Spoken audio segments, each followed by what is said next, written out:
kapagod. Bakit? Ikwento mo sa akin. Alam mo ba kasi lang, may takdang aralin ko kami sa Pilipino. Tapos, magsusulat kami ng salaysay patungkol sa pagdeklara ng kalayaan ng Pilipinas. Hindi ko naman alam kung saan ako makakanood noon. Sabi ng teacher namin, magsisearch daw kami sa YouTube. Tapos, wala naman ako cellphone at internet. Siguro. Huwag kang mag-alala. Alam na alam ko yan. Talaga? Oo naman. Hindi. Lola mo ko Paano mo masabi?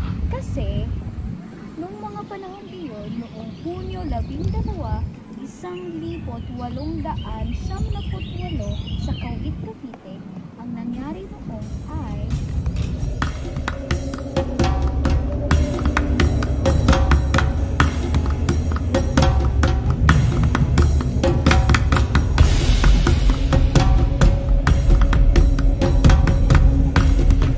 ang ating mga sakripisyo at laban ay hindi mawawalan ng saysay.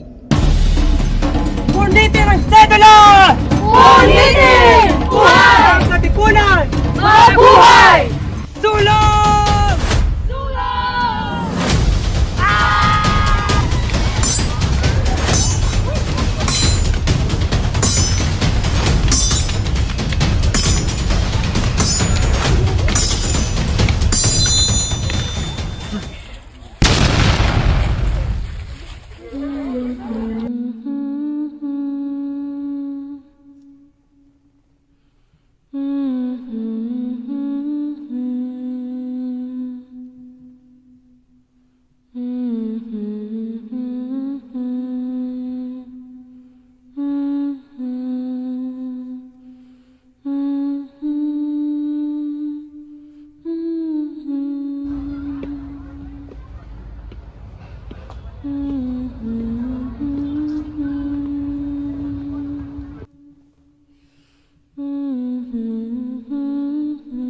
Sa 333 taon, tayo ay nakalaya.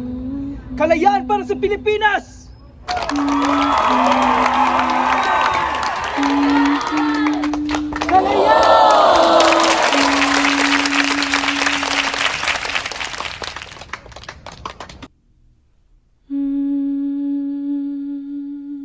lupang hinilang, tuyan ka ng magiting sa manlulung. Di asisig sa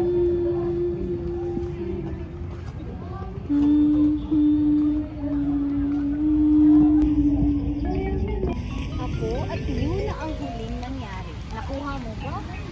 Agoy, Ella! Nakinig ka ba sa kwento ko? Maaari mo bang ulitin, Lola? Ay, nabuela, pagod na ako. Bukas na lang. Halika na, matulog na tayo at umulan na. Halika na, hapon na.